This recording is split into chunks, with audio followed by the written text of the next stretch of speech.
welcome back to another episode of The Workshop, featuring Duelyst.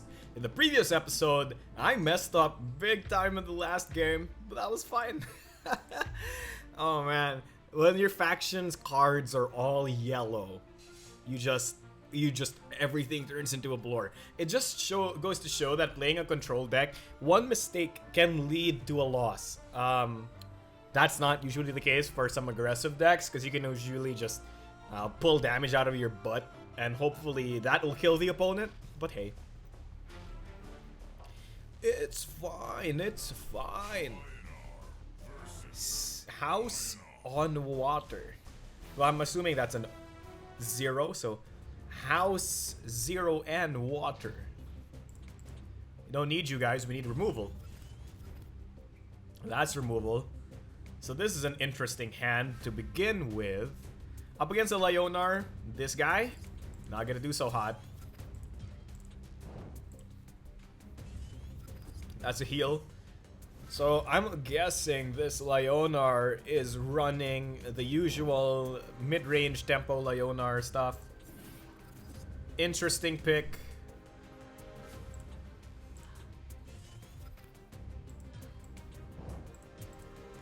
We can remove this unit. Totally fine.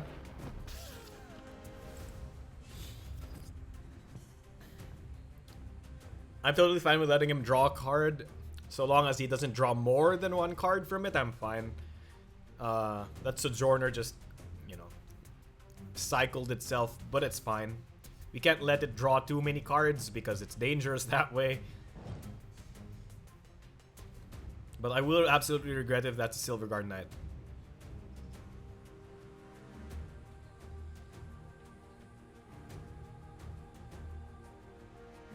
He has 5 mana. Oh my goodness, is that an Iron Cleave? Okay. Wasn't as scary as I was expecting, which is good. Arc Lights are gonna be a no-no.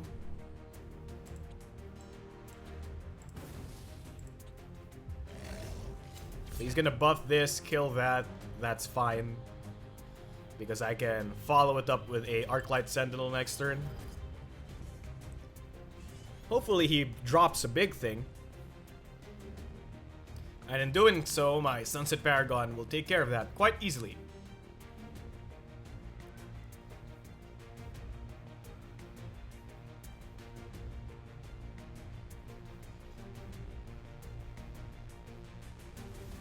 So his likely play is going to be a roar and then buff this and then attack this for an easy remove. But I don't know. I still can't believe I misplayed that last game.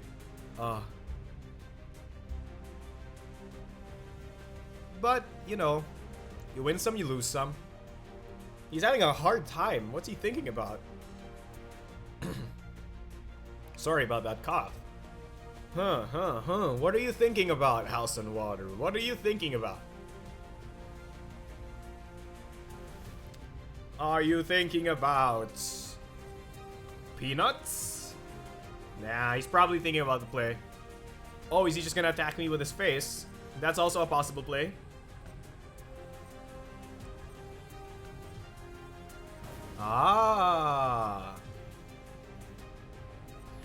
An interesting play. I know your deck. So this is quite obviously Divine Bond target next turn. So let's make it not that easy to Divine Bond it. Bam, son. These are all good catch-up plays except for Lightbender. Silencing Leonar units is usually not that good. And we end our turn. This is quite good. If he does end up buffing this, I'll be okay with that. I just wanted my Iron Cleave to take away around 2 cards worth. That's good. We all know the play is going to be a Holy Immolation.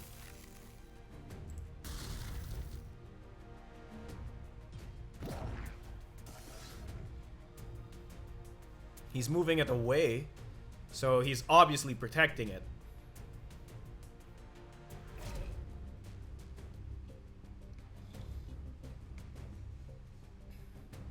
So I'll have 6 mana next turn. Is it just Elix time? Nah, it's not yet Elix time. This is an interesting play. I can do this into Sentinel, which is a good... I like that play.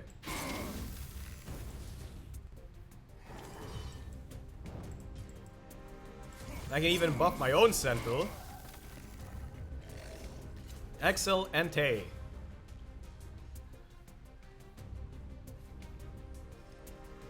I don't need Naga because this is a better Naga. Oh, this is really good too. This combos well with the Sunset Paragon to let me remove any high attack unit without harming my own board.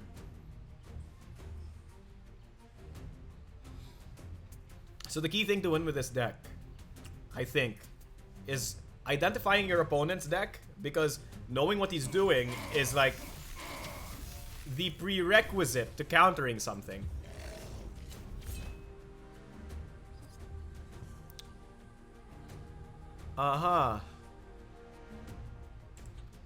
We mulligan this, hopefully get a 4-drop, that's good. It's okay to heal your opponent. Most people would have made a mistake and just left the positioning at that, but I personally don't like that. I'm hitting the general here because I want to get some damage on him, because I'm gonna try starting to threaten lethal next turn. Well, not next turn, but within the few turns coming. With all of my removal and all of my units in hand, I will quickly just start compounding the damage on him. Of course, the fear is, of course, he just goes here, plays a unit here, and then does Holy Immolation. But he's already played 1 Holy Immolation, and that's more than enough reason for me to not play around it as much. But it seems like that's going to be a Holy Immolation play. I wonder what 4-drop he puts down.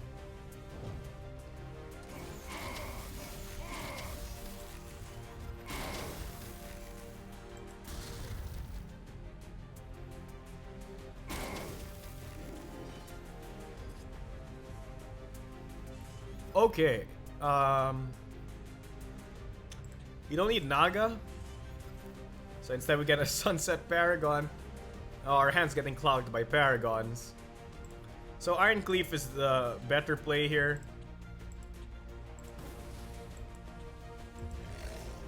And we're doing it like this, or like this. We're doing it like this to avoid getting Holy Immolation again. We can't afford the damage anymore.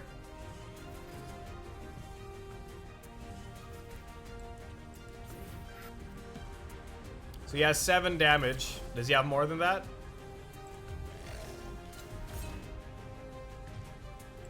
Nope, he does. Well played.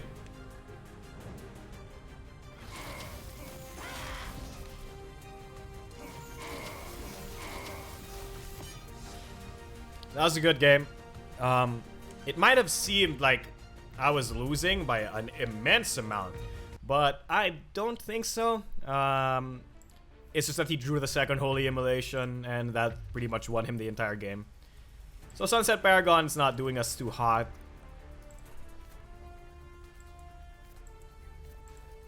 Maybe a Sojourner. Actually, maybe just more card draw is needed to make the deck work. That's pretty much it. Maybe a Spelljammer. Interesting choice.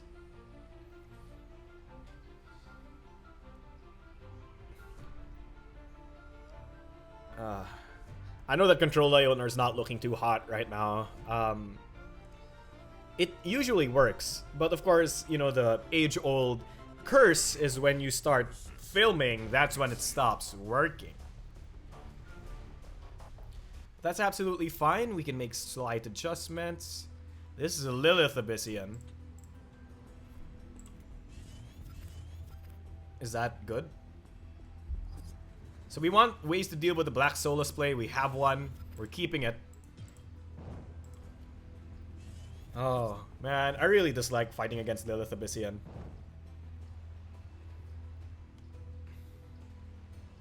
Wraithling Swarm.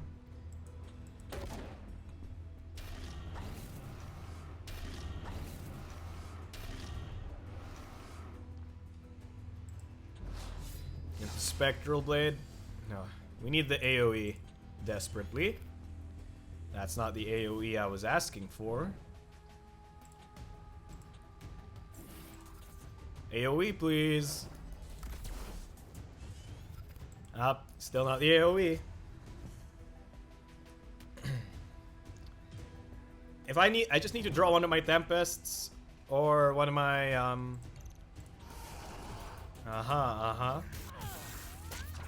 So this doesn't really do him that much good.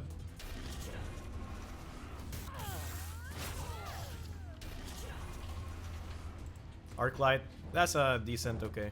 That's a decent okay.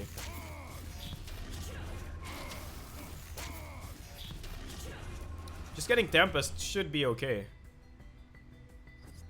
More than enough, really. Again? Fine.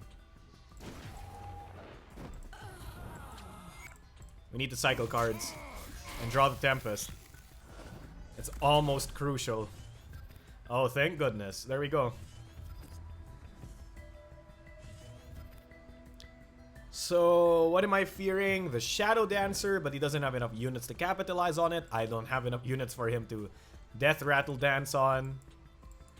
Oh, please hard commit even more. Yes.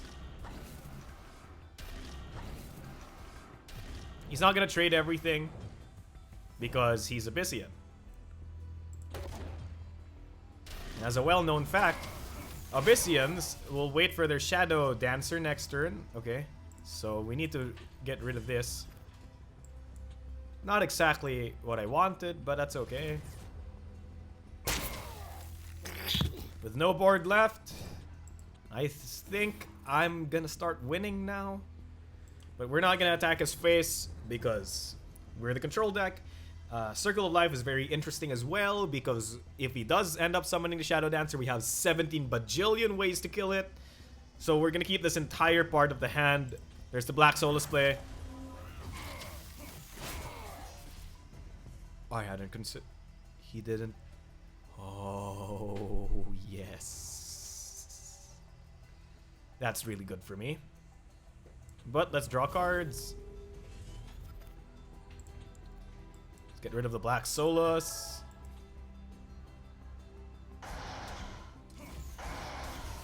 I'm really glad he didn't summon that in conjunction with stuff. Let's draw some cards. I do realize now that that was the wrong play, because now he can make me mill a card and I lose out on the possible draws. I should have held off on damaging, but it's okay. Oh, he's gonna hit me instead. No, yes, there. Get attracted by the mill. No, Zier! But it's okay.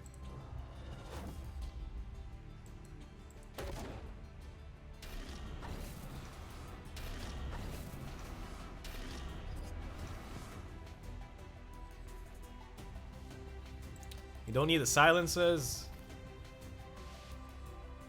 Do you have any 3-drop to follow that up? No. So I think a good play is to just do this. Into this.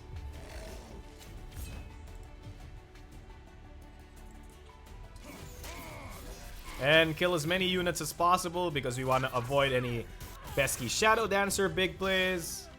What are we going to end up milling? A Martyrdom, that's absolutely fine. So that's one thing I want to address in this video as well.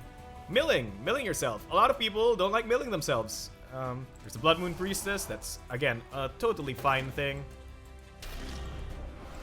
Oh, my opponent is slowly running out of cards, which is ideal.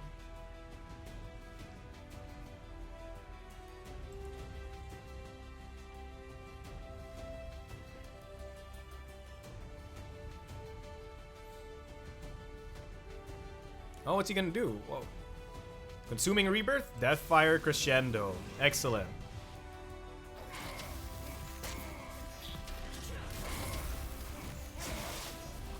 That's only 2 units summoned. That's absolutely fine.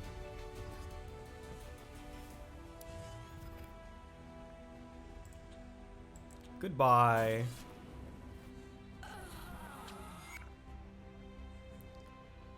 And is that the better play? See if I can grab a heal. Oh, there's the better play right there.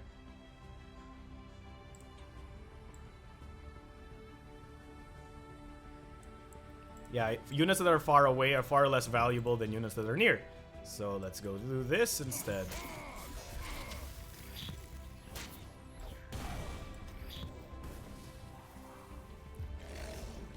And there we go. Yeah, that's a pretty decent hand. Okay. He's slowly running out of cards. Is that a Dark Fire Ritual? Dark Transformation. Okay, so he has only one card left in his hand. Oh, and he put it into perfect Frostbone Naga range.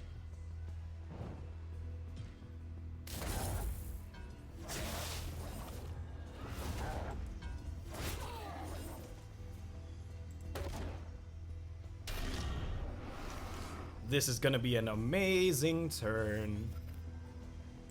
Amazing turn. How sweet the sound.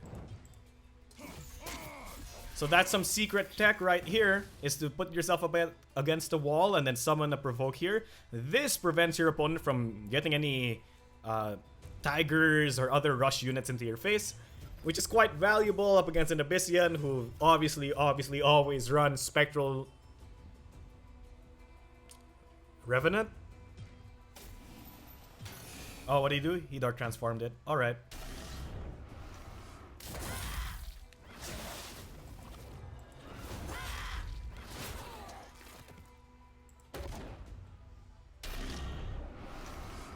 So many void spawns, so little time. Though I am steadily running out of units, which could be a big problem.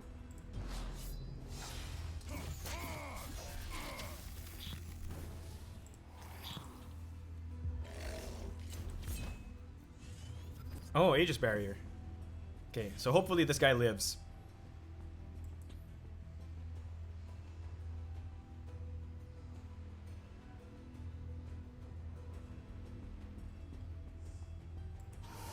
Just a Gloom Chaser. Standard, standard.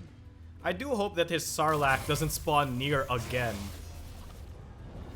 Again? That can get really frustrating on my part.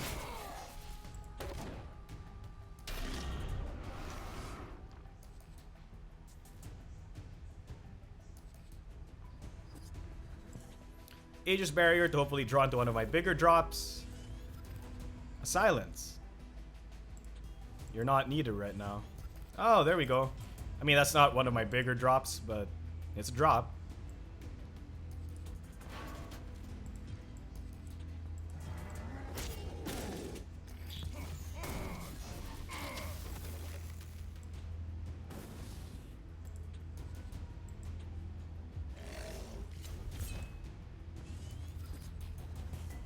Okay. He's obviously just gonna ping my face with the two Wraithlings. Sorry, Sarlacc plus Wraithling. Absolutely okay. Oh, Ritual Banishing? Alright. This Sarlacc has gotten him so much value. Oh, goodness. That's not enough to kill me yet. Oh, it is!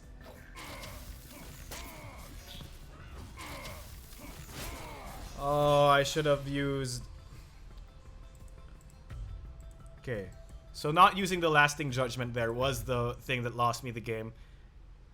It was absolutely the thing that lost me the game. I can't believe it. I can't believe a Sarlacc spawned in like the perfect positioning for like 4 turns in a row. So that's 1, 2, 3, 4, 5, 6, 7, 8. So that pretty much does it for this episode of the workshop. If you guys have any comments, questions, or suggestions, do put them in the comment section down below and I will answer them. Without much else to say, thanks for watching and good night.